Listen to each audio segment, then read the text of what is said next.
rise and join me. Salute the flag. Under the heart, ready to begin. I pledge allegiance to the flag of the United States of America and to the republic for which it stands, one nation under God, indivisible, with liberty and justice for all. I always have this problem with the cadence of that. I've succumbed to my conservative friends. There is no comma before under God. So I put it all together. See, I can be molded too.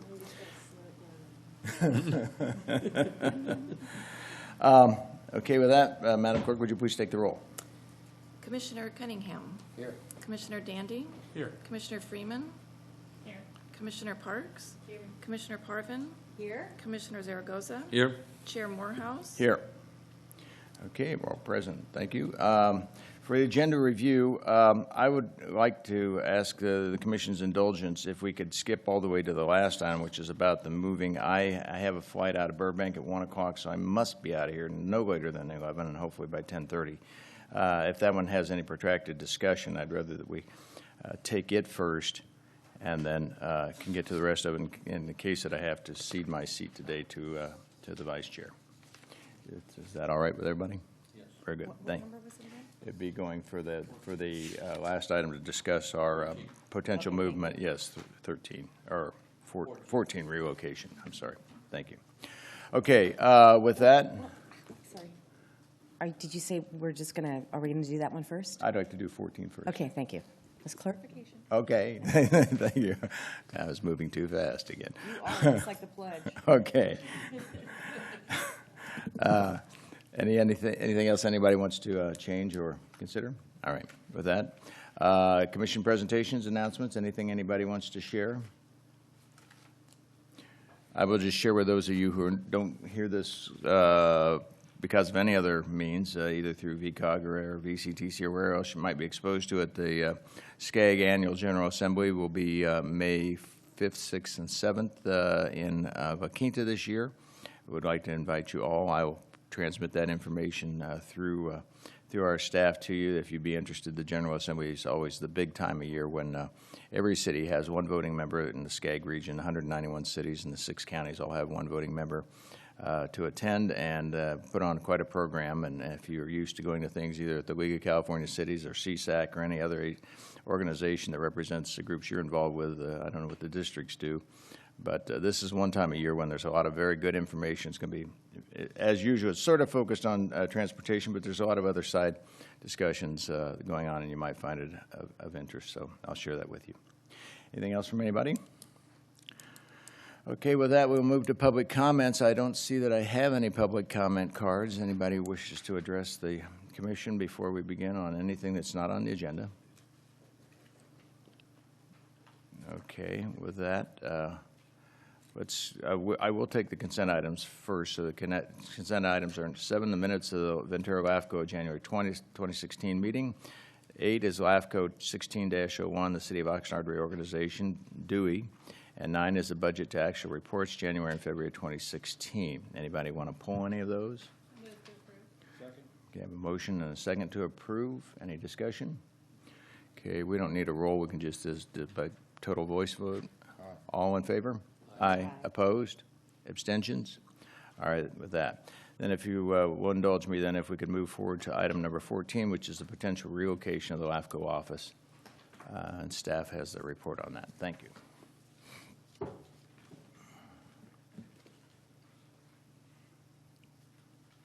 Thank you, Mr. Chair. Okay. So in October of last year, the commission directed staff to look into options that might be available to relocate the office off-site of the main county government center campus. Now, in 2001, LAFCo entered into a memorandum of agreement with the county under which the county provides an array of support services to the commission, including the provision of suitable office space. Now, under that MOA, as I said, the county provides a number of support services to the commission. And these are both administrative support services, and these would include services from human resources, the Auditor Controller's Office, who reviews the commission's budget and makes sure it's accurate, Information technology, these are the computer networks. The county maintains our website as well as stores our records on a network that's available to LAFCo. The treasurer's office, they handle the commission's finances. So that's the administrative support services that are provided by the county. And the county also provides support services for LAFCo's role as a boundary agency. So we deal with support from the elections division, we deal with the county surveyor's office, and we deal with the assessor's office. And these are all to provide necessary information to inform the commission on boundary change proposals. So there's two aspects of the support that LAFCo receives from the county. Now, I do want to emphasize that being located here on the campus is efficient for the operation of LAFCo because of the services that are provided by the county. We routinely meet with staff from these different agencies for the budget, for processing applications, for the financial management system, for IT services, as I said. We do this on a daily basis, weekly, depending on what the functions that we're doing. And I can't underemphasize the importance of just random chance meetings with LAFCO staff from the county. For instance, I can't tell you how often I've run into Michael in the hallway and we have resolved or at least addressed a legal issue that the commission was dealing with. So as far as an efficiency matter, it is very efficient for the commission to have its offices located in this building.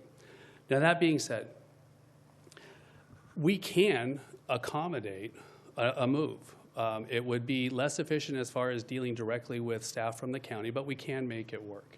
So to that end, we did investigate office space that would be close by to the main county campus. That would give us relatively easy access to county staff.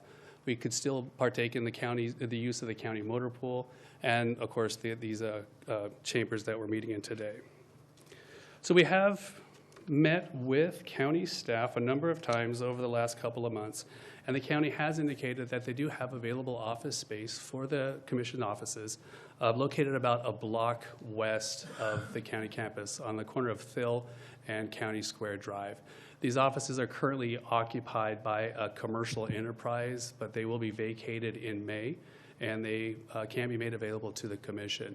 Now, because they are configured to accommodate the current use, the commercial offices, there would need to be some improvements to make them usable for the commission, and there would be some costs associated with that. So we did visit the building, and we determined that some of the current configuration of the office space can be utilized. So this would mean that the overall amount of reconfiguration and improvements would be fairly limited, but we do estimate that cost to be about $20,000. Now, the commission the county has generously offered to share those costs with the commission, and if the county were to cover half those costs, the cost to LAFCo would be about $10,000. In addition to that, we would need new office furniture. Currently, we use office furniture that's based on a cubicle type arrangement. We share walls with another county agency. They're a hodgepodge of new and old furniture. They don't always even align together. Some of them are broken and dated. The new office space would not accommodate the current furniture that we have, not all of it. We could take some of it, like our conference table and chairs and computers and such, but we would need new workstations for your 3 staff. We talked to the county and we talked to the office supplier for the county. The cost of those workstations would be about $5,000 to $6,000 a piece, or anywhere from $15,000 to $18,000 for the 3 of us. So the cost there, maximum of about $18,000 for new office furniture. There would also be a cost associated with the move. We would actually have to move the furniture that we are taking over. We'd have to ensure that the computers are set up to the network and everything is working properly. Again, we estimate that to be about $5,000. And these are conservative estimates. They're just based on the information that we do have, and they may fluctuate. They may be lower. I doubt that they would be higher.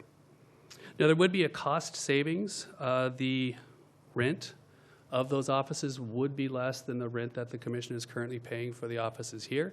That would save us about $3,300 per year, and that's an ongoing savings as opposed to the one-time cost of $33,000 for the move.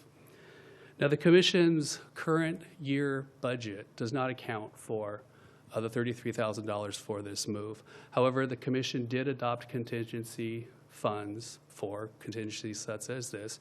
And as explained in the staff report, there is adequate funds to cover this cost for this contingency. However, because they are contingency funds, the commission should replace them next fiscal year, and that would probably lead to an increase in the allocations from our funding agencies for next fiscal year. So with that, we are looking for some direction. If the commission does direct us to pursue the office move, we will return with a budget adjustment and any additional approvals that might be necessary. And that concludes staff's presentation. And if I may, Scott Powers from the county CEO's office is here if you have any questions about the office space. Okay. Thank you. Thank you, Kai. First of all, refresh my memory, the history of the reason you're located where you are goes clear back to the days, actually, I think, as I recall, when I first came here, Bob Brakeman, excuse me, VCOG at the time, the COG and LAFCo were combined, if memory serves, and then law forced them to break away. And as a result of that, LAFCo remained here just because they were already here, because they had been an adjunct to the CEO's office, if memory serves. Right, and of course, that was before my time. My understanding is just that at one point, LAFCO was housed as a function of the county. The county funded the agency entirely and provided staff. LAFCO then became more independent in 2001 when the law changed and the county, the cities, and the special districts all shared in the funding. And I believe that at that time, the executive officer for LAFCO was also serving as the executive director for VCOG. And at some point, just due to the workload, that was split, so the executive officer became independent of LAFCO. So LAFCO has been independent, funded by counties, the county, the cities, and the districts since 2001. However, that was the time that the commission entered into the memorandum of agreement to provide the support services from the county. Is it possible, if we talk to the county, and you've indicated that the move would actually save us some money, is it possible to renegotiate our rent here with the county and get something that would be approximate to what we would find across the street? That's a great question for Scott Powers in the CEO's office. That's something we can certainly pursue, if that's the direction of the commission. If it's a matter of money savings, I realize, and we'll get into that discussion, but I believe that there have been others who, and I've had people whisper in my ear from outside the agency, that they're concerned that sometimes this agency seems to be swayed too much by some of the county participants who, from the various departments around here, can get to your office. And so I don't know if that's the driver, the prompt to want to relocate you someplace else, but I wanted to get into the history of why you're here, and again, if it's a matter of cost and what it's about. So with that, I'll open it up to our commissioners. Mr. Chair, Yes. I believe that the convenience outweighs the cost. You know, we're talking about $3,000 a year, and I think all the conveniences are here. You know, we have county council here, we have the chambers here, we're going to have the website, we have IT services, we have a lot of the guidelines and also a lot of the information that LAFCO needs are here in the county. And I think that staying here probably is a lot more convenient, a lot better for LAFCO than to move out and move out just a block away. I mean, it just, to me, doesn't make any sense at all. I don't believe, anyway, I've been a member of LAFCO since I was a council member back to 2001, and I don't believe we ever had any problems with staff or any agency trying to influence LAFCO as to what to do, what not to do. It was under the county, it's now under the state. And I think that we follow state guidelines, and I think that staying here probably to me is a lot more convenient, and I believe that the efficiency has a lot better here than to move, and to save a couple of dollars to me doesn't make any sense at this time at all. I like your idea of talking to the county and reducing that cost. You know, maybe this $3,000 savings might be something that we might want to look at, and I know Scott is here, then you can probably convey that to to our CEO staff, but I think that negotiations would be much better than to try to move, because I just don't see the benefit of moving because of the convenience. I personally, as a supervisor, never come out here and tell Kai how to vote, what to do, or anything. And I don't see that. I don't believe that any agency or department would do the same thing to him. But I personally would vote to stay here. And Mr. Chair, I like your idea of maybe renegotiating the rent to lower that down to some number. Okay, other commissioners? Chair? Yeah, Commissioner Parvin. I know what brought us to do this was the fact that there is the perception in the public that this is a county agency, and that there is a strong influence by the county because of its not only location, but there's just that is the perception. So, and I've read your staff report, and I agree. Moving doesn't really map out, but I do agree that we should try to renegotiate.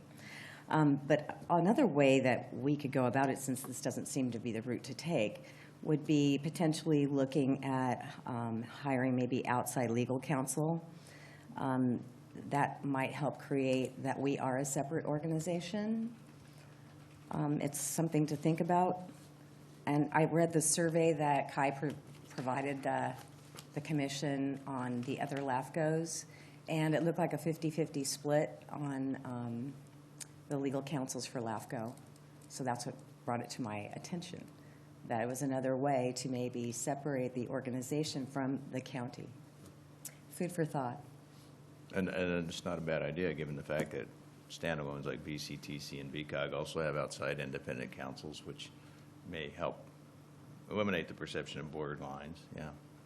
Can I share something real quick before that? Certainly. I'm sorry. I think Kai said something in his presentation that many times he walks out in the hallway or whatever and talks to county council free of charge. I think that's important. Even if he talks to him for 15 minutes, some contractor is going to charge us, $200-300 just to call him up. And something to think about. Yeah, but you don't know until you go out and do that research. You really don't know. Yeah. Anyway, that's- just there's some advantage. Commissioner Cunningham. Well, excuse me. I've been on the commission for 16 years. I started in 2000, and it just seems rather strange that we want to move an office out of the facility and then have our people walking back and forth all the time to get things done, which they do a lot here.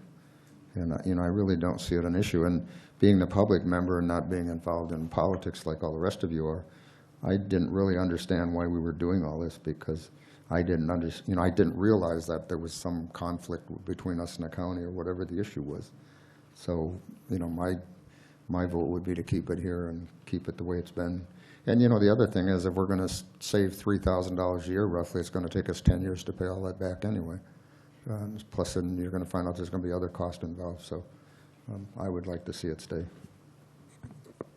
Commissioner Freeman.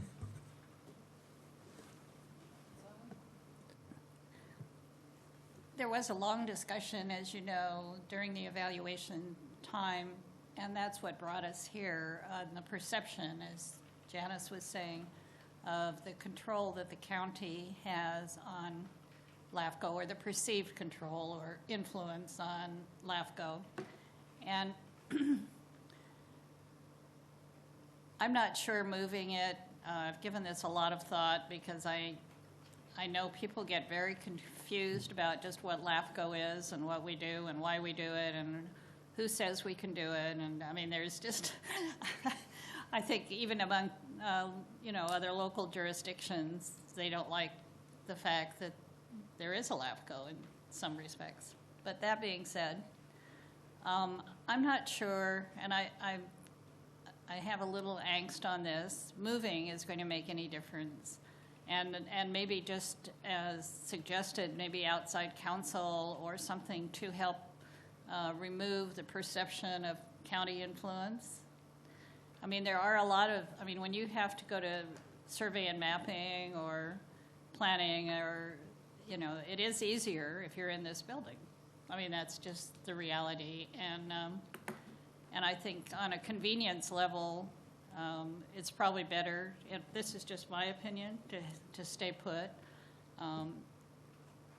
Even though it might be cheaper rent in the long run, there'll be other costs associated with not being in the same building. I mean, there just will be. That time is money, and the time spent is money, coming and going. But I would like to follow up and see maybe outside counsel is another way. I don't know that moving will greatly change the perception of people of the influence of the county. Other commissioners? Commissioner Dandy? Yes, just with I guess my thoughts on the matter is I didn't really see the conflict with the county, and I certainly don't see a conflict with county council. I really appreciate Michael's guidance and information, and his breadth of knowledge on LAFCo, I think, has been impressive and been very helpful to us. Kai, I see, as the face of LAFCo, much more so than Michael. But Michael provides us guidance. We certainly can do a request for proposal, get information as to what it would cost for outside counsel. I live in the city of Oxnard. You may be following the discussions about how much is being paid for consultants versus in-service services. So I would have some immediate concern with that, but if the majority of the commission wish to do that, we certainly could do that. I just don't see where it would be beneficial, and I just want to make some positive statements about the counsel that we do receive. Thank you. I guess the question is, would it even matter in terms of perception? Right. Commissioner Parks, you want to weigh in? I don't see the concern of conflict, and it might be because there's always the eternal struggle of city, county, state, or all different organizations, and particularly on land use. Having come from a city, we don't want anyone telling us what to do with our, land in our jurisdiction. So I know that there will always be that. So I just haven't heard, other than through two LAFCo commissioners here that say, that they feel that the county is overbearing. But my thought is that there's the LAFCO board is made up specifically to have, two of each. So we are the ones that determine everything in the end. It is the LAFCO board that makes the decisions. I know that there was some issue earlier about concern that county council was inaccurate in some information, but as it turned out, it was actually Cal LAFCO, I think, or the information was wrong. So I thought that was pretty good that he was accurate, because, it did look very much that it wasn't. So I just have found that the county council's office is pretty objective. And I have seen some attorneys that aren't the best, and I think it's actually kind of hard to find good attorneys. But that's my opinion. I'm not seeing anything broken, I guess, is the bottom line. So I'm not looking at trying to fix anything. Alternate Commissioner Ross, would you like to weigh in? Yeah, I think it would be helpful to know where this perception is coming from, and maybe just address it as it comes up in the future. I think we've got a great team put together right now. Let's not change it. Mr. Chairman? Yes, Mr. Zerbe. I just want to share something. I've worked with, like I said, I was, as a council member, I was with LAFCO about, 8-10 years, I think, as a council member. And now, here a couple of, almost a year. County council, I've known Michael for a long time. They're well-respected. Leroy's office is well-respected. And I think that they're providing an excellent service for the council. Maybe Mayor Parvin and also Freeman might want to have, maybe we could look at the cost, but of a contract attorney. But I still believe, they have a lot of respect for county council and for Michael's, legal advice that he gives us. So I just wanted to share that. Commissioner Parvin. I didn't bring this up for any personal reasons. I actually think he's doing an excellent job. Yeah. But I did get a phone call. I'm happy to share it privately with anyone that wants to know who it was. that told me they thought Linda Parks was in charge of LAFCo. Oh, cool. Okay, and I explained to them that she wasn't, but it was interesting, the perception.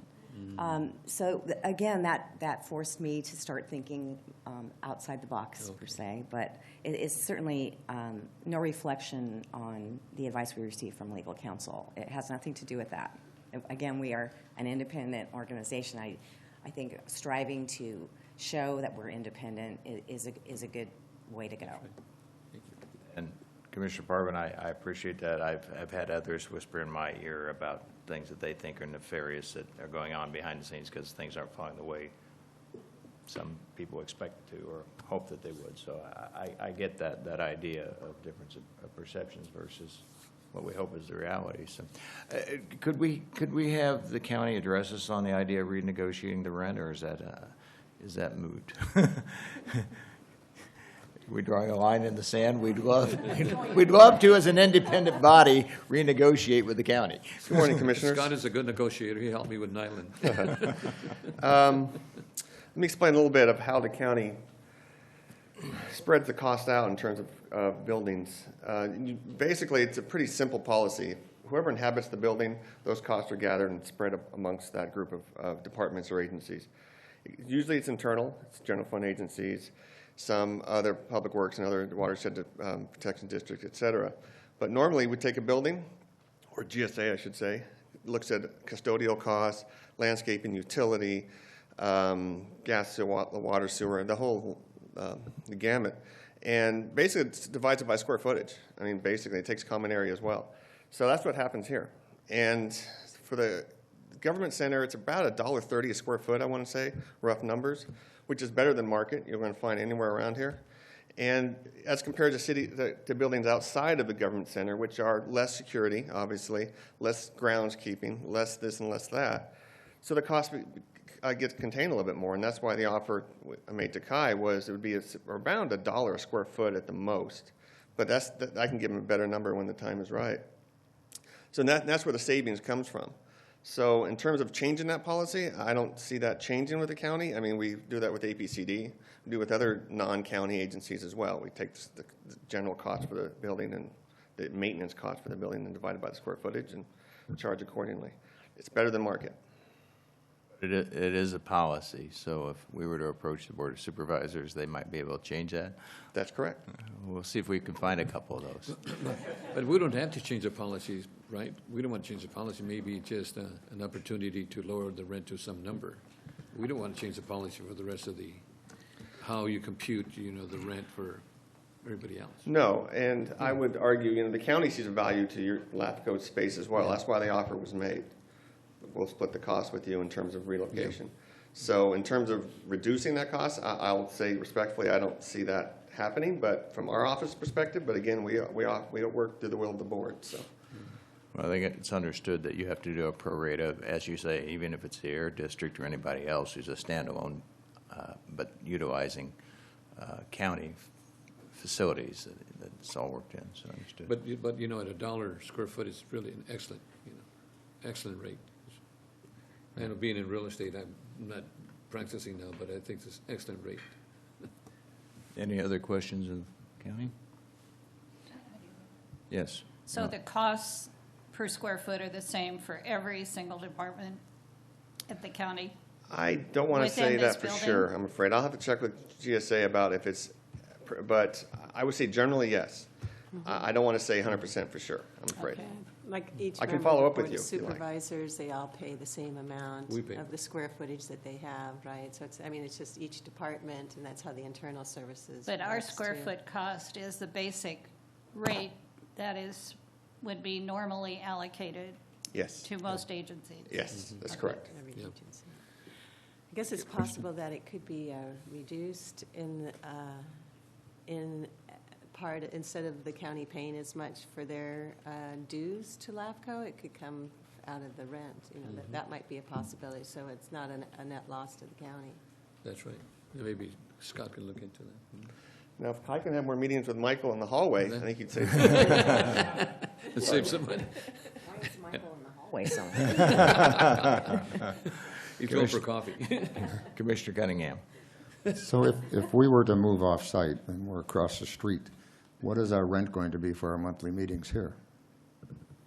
I don't have an answer for that. I can follow up and get those answers to you. No, I was just- Are you paying now?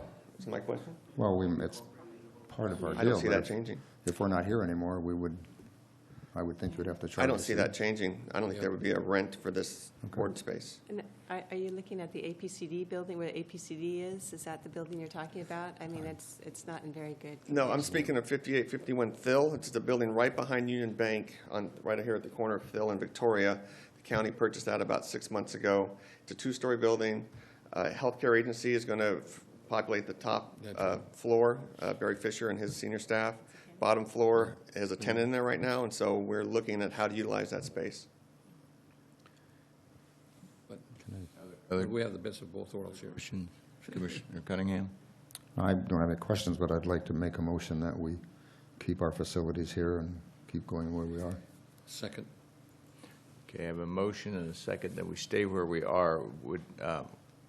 Let's act on that, and then we'll come back with a second motion. So, any discussion on this? Okay, all in favor? Aye. Opposed? Abstentions? All right, the second part is, would we like to pursue, at the suggestion of Commissioner Parvin, and should we look into having staff look at some kind of outside counsel, and do we want to pursue that, or are we going to be content with our utilization of county counsel?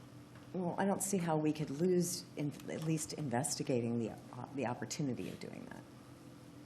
Okay, and we would go about that by issuing an RFP with RFQ, as other agencies would. Or perhaps you put together an ad hoc committee to work with staff on developing an RFQ. I have gone through this process at the city, so I'm familiar with it. Okay, well, I will take direction from the commission on that. Other thoughts on that before we turn it into a formal motion, commissioners? Motion to form an ad hoc committee Or to look into, actually to explore outside counsel as opposed to, for that purpose. yeah. And that somehow will lessen the perception that I control LAFCo? It might. I think it Really? could help. Sorry. Okay.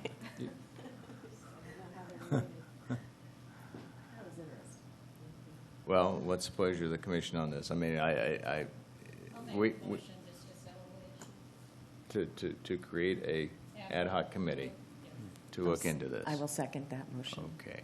So we would establish that ad hoc committee. It would be, what, three individuals is adequate? And a little utilization of staff time to explore this. Okay. So we have a motion. All in favor? Aye. Opposed? No. Opposed.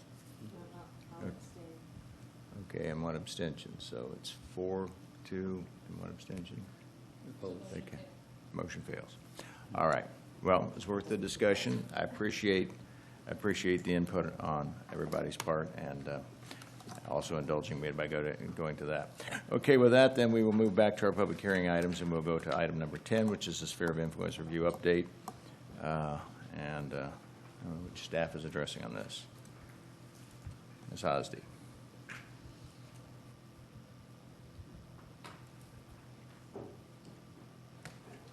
Good morning.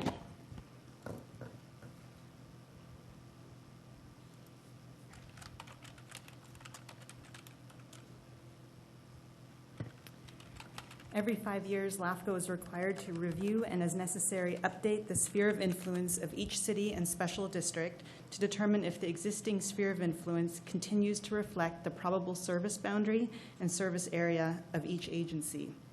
Oxnard Drainage District Number 2 provides drainage facilities for agricultural purposes in the Oxnard Plain area, generally east of the city of Oxnard.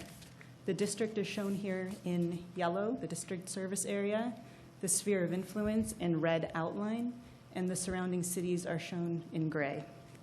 In 2006, the Commission updated the district sphere of influence to exclude areas that were already within the city boundary and that were not receiving services from the district, and also to include areas that were outside the city and were receiving services from the district.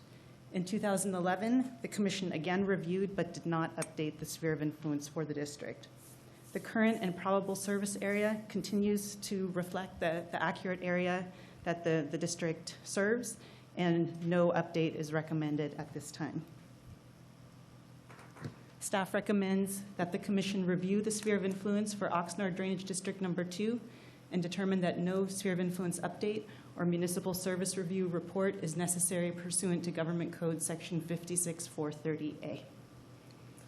Thank you, staff. Are there any questions? I find it odd that there's no, I'm sorry, I had to play on that. It just stares me in the face. I'm sorry, Commissioner Dandy. Yeah, my question is, why is the current sphere smaller than the current district boundaries? So the area at the top here, this is all within the city of Oxnard. It's a little bit hard to see on this map, but it is an overlay, the city and the district. Part of that area is in agriculture and part of it is developed. And so that area, because it is within the city, is anticipated to eventually be pulled back and detached from the district. And this area down here is in the city of Oxnard's sphere of influence and is currently used for agriculture, so it does receive services from the district. So we don't have overlapping spheres for different? We don't in this case because these areas are anticipated to eventually be detached from the district when the agriculture goes away. Then how can we assume that? We assume that because part of it is already within the city, that it will be developed, and because the other portion in the south is within the Oxnard city sphere, that it is also anticipated to eventually be annexed to the city. The city designates that area as industrial. It does anticipate developing them with urban uses, at which time the district, the drainage district will have to be detached. So we are anticipating it to eventually be detached. However, because it's currently in ag, their services are needed. But the southwestern portion that you're saying is already within the sphere of influence for the city of Oxnard. Correct. So, But is used for ag. yeah. Yeah, for instance, if you look on the north side up along 101, that area is within the district now because it is being used for agricultural purposes and it needs the drainage services offered by the district. However, it is approved for development, and so it has been removed from the sphere of influence in anticipation of that development and then the subsequent detachment of that area from the drainage district once that development occurs. But again, the northerly part's also within the sphere of influence for the city of Oxnard currently. Correct, and the city boundaries. Okay. Is Commissioner that the, Zergoza. Kai, is that the Sakioka property? Correct, yes. Okay, that's already been approved too. Yeah, okay. Right. Other commissioners' questions? The property to the south and west, that is also being looked at, correct, to move the line? For the detachment, you mean? Right. Eventually, yes. And that's being recommended now? No, it's not being recommended. What you're seeing on the screen right now is the existing and the proposed sphere of influence.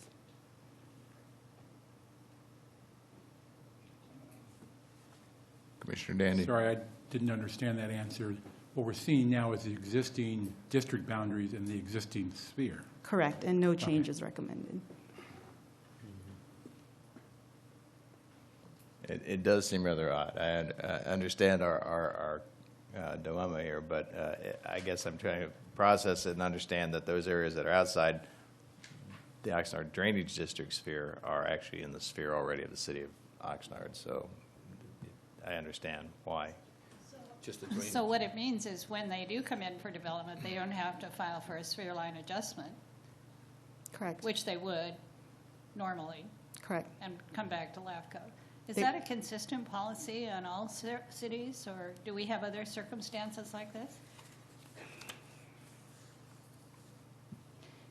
Because the sphere of the city is generally the same as the sphere for the district, for this type of district where it's for agricultural purposes, it does make sense in this case, and in similar instances, I can't think of one right now where the boundary would be the same, just the district on one side of the line and the city on the other side of the line.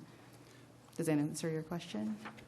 I don't know, Kai, you know of any Yeah, other? there are some other districts where this situation exists, such as the Ojai Valley Sanitary District. There's areas within the district boundaries that are not anticipated to actually receive any service anytime in the near future. However, LAFCo can't initiate a detachment of those areas. LAFCO can initiate a change in the sphere of influence. So the commission has changed the sphere to exclude areas that are within the sanitary district boundaries to indicate that the commission doesn't recognize that these areas are going to be served, and to hopefully prompt the district to eventually detach those areas from the city. Now, or from the district. Now, in these areas, the drainage districts are interesting because annexations are typically for the purpose of development. So when Sac-Yoka Farms was annexed into the city, it was anticipated for development. We would normally detach a district that's going to stop providing services as part of that annexation.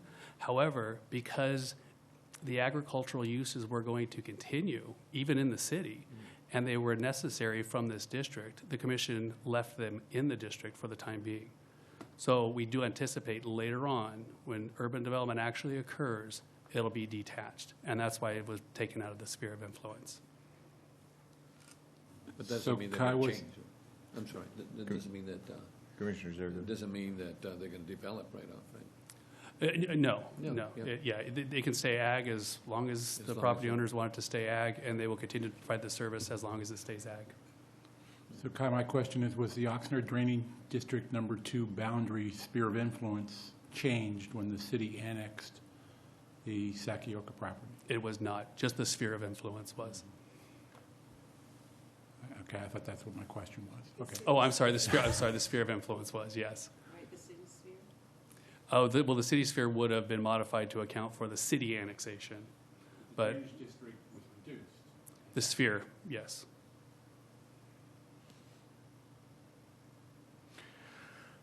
Well, this is, yeah, it seems a little strange, but I think in this case, I'll defer to staff and go with the understanding that we're not creating problems. It looks weird that we would have a sphere that would be smaller than the actual district boundary, although we realize that those parts of the district will be in the city of Oxnard eventually, so. Okay. I'll move staff's recommendation to approve with no sphere of influence update, or MSR. Second. Okay, I have a motion and a second. Any further discussion? I have another question. Oh, okay, Commissioner Cunningham. Isn't most of the area that's in the district, it's in the greenbelt, isn't it? I'd need to look at the Greenbelt map, the Oxnard-Camarillo area. Yeah, because I remember years ago when they tried to annex some of that land in to make a school there, they couldn't because it was in the greenbelt. I think, well, Mr. Chairman, I think that goes up to Del Norte. Right, I think, It's not in the Greenbelt. I believe it is in the Greenbelt, most of it. The area north of the one, as it heads southeast. Oh, down to the bottom, yeah. Right, where the road in Wainimi Road, just above that. I think everything north of there, all the way up to at least 101 or the city of Camarillo, is in the Oxnard-Camarillo Greenbelt. Okay. All right, we have a motion and a second. All in favor? Aye. Opposed? Abstentions? All right, that passes. Should have been simpler than that, right? Okay, we'll move to item number 11, which is LAFCO 15-18, Bell Canyon Community Services District, activation of the latent power to provide community emergency response team service, and that has been withdrawn. So it's simply a matter of receive and file. Do we need a motion to that effect? It's continued to a later date. What action would you like of the commission? It was continued from the last meeting to this meeting. It has since been withdrawn, so a motion would be appropriate to receive and Just file. receive and file, okay. I'll move staff's recommendation. Second. Have a motion and a second. All in favor? Aye. Opposed? Abstentions? All right, very good, thank you. Move on to item number 12, which is the LAFCO 16-02 Blanchard/Santa Paula Library District, the recognition of a district boundary. The purpose of this item is to introduce the Blanchard-Santa Paula Library District to the Commission and begin integrating it into the required LAFCO processes, such as the determination of a sphere of influence and also the regular 5-year sphere of influence reviews. LAFCO was alerted to the district's existence following an inquiry from the Auditor Controller's Office.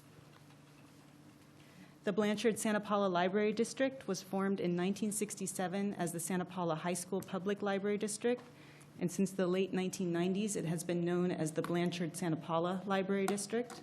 Its service area includes the city of Santa Paula as well as the surrounding unincorporated areas, and it operates one library within the city of Santa Paula. It is governed by a 5-member board of trustees and is funded primarily by property taxes and parcel taxes, and it was identified in 2015 as being subject to LAFCo authority. And this is a map that shows the service area. It is shown in yellow, and you can see the outline of the city of Santa Paula. It includes all of the city of Santa Paula as well as surrounding areas, totaling about 107 square miles. Following LAFCO acknowledgement of the existing district boundaries, LAFCO staff will prepare a municipal service review to evaluate several topics, including growth and population projections for the area, capacity of the district to provide services, existing facilities, and any needs or deficiencies of the district. And after making written determinations with respect to the MSR, the Commission will determine a sphere of influence for the district. Staff recommends that the Commission adopt a resolution acknowledging the existing district boundary for the Blanchard-Santa Paula Library District and make findings that acknowledgement of the district's boundary is exempt from CEQA pursuant to Section 15061B3 of CEQA guidelines. And that concludes the presentation, and Mr. Ned Branch, the library manager, is also available for questions. Okay, thank you, staff. This actually kind of plays into our earlier discussion about who we are and unknowns and perceptions. I mean, we're finding more and more under Cortese, Knox, Hertzberg, the powers we have and when districts are not districts or what districts are districts, and suddenly this district popped up on our radar screen, and I don't think they wanted to be known as a district. But anyway, that being said, they are one and they are subject to us. Any questions of staff? Can I ask one quick? Yes, Commissioner Zaragoza. The top part, does that go right up in the Topa Mountains, or It goes pretty far north, yes. all the way up there? Yes. Thomas Aquinas What College. do we have, just condors up there, right? Well, there might be some. And no steelhead, thank you. Okay, well, staff's recommendation is that we're going to recognize this and work with them so we can help them out. So moved. Motion, second, okay. Any further discussion? All in favor? Aye. Opposed? Abstentions? I just think it's fascinating that all of a sudden we discovered this. Yeah. Well, it's strange, but the question comes up, somebody said, they're here, did you know about that? And now we do. All right. Thank you. Let's move on then to item 13. Item 13 is the streaming live LAFCo meetings and posting recorded LAFCO meetings on the website. Staff. Thank you, Mr. Chair.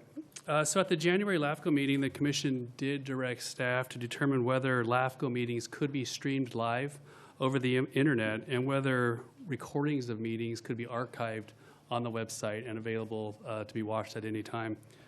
So we have been coordinating with county staff, and we have determined, primarily county staff has determined, that the Commission's desire to stream and archive recordings of the Commission's meeting can be done from the LAFCO website. The LAFCO website can be modified to connect to the county's Granica system, and the meetings can be live streamed over the LAFCO website, and they can be stored and archived on the website for as long as the Commission desires. And accessible to the public. So the recommendation is that the Commission direct staff to work with county staff to allow for the live streaming of the meetings and also allow the website to be modified to allow access to archived recordings of meetings and any other direction that the Commission might find appropriate. Thank you. Staff, and again, I think we all appreciate you moving forward. We realize this issue is something we need to address, and again, part of exposing who we are and being more transparent in some of this. So the idea that we can actually utilize that in conjunction with the county facilities here is greatly appreciated. Questions, any of the commissioners, any discussion? I was just wondering what the costs might be. There would be no costs. Oh, well, I'll move approval. That, Okay, a motion is second. Any further discussion? Okay, with that, all in favor? Aye. Opposed? Abstentions? All right, very good. Yeah, negotiate that. All right, then with that, then we will move to our executive officer's report. Just a couple of quick items. I forgot to mention in my update memo that staff will be attending the LAFCo staff workshop later this month. It's on March 30th, the afternoon of March 30th to the morning of April 1st. It's down in Los Angeles. We will be staying down there. So the LAFCO office will be closed part of the day Wednesday and all day Thursday, and possibly part of the day Friday or all day Friday, depending on when we get back. And then just a reminder that the agricultural workshop part 2 is scheduled to take place next Thursday, 9 to noon, in the City of Camarillo Council Chambers. We will be sending out the agenda tomorrow and possibly a staff report.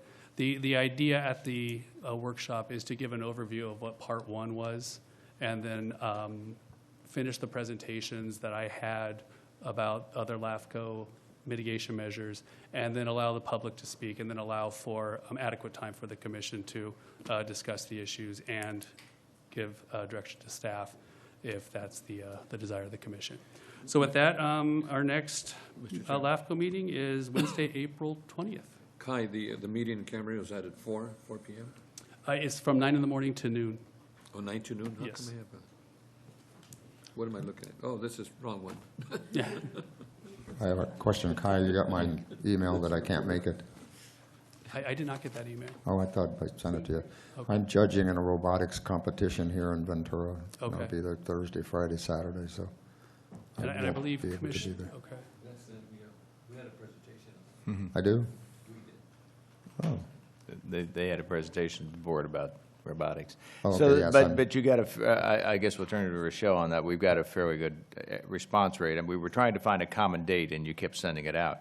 I, too, have a potential conflict with SCAG, and I'm going to have to pull that off, because I have a more important role here. So the 24th will hold because most of us can make it, and we do need to continue this discussion and move forward with it.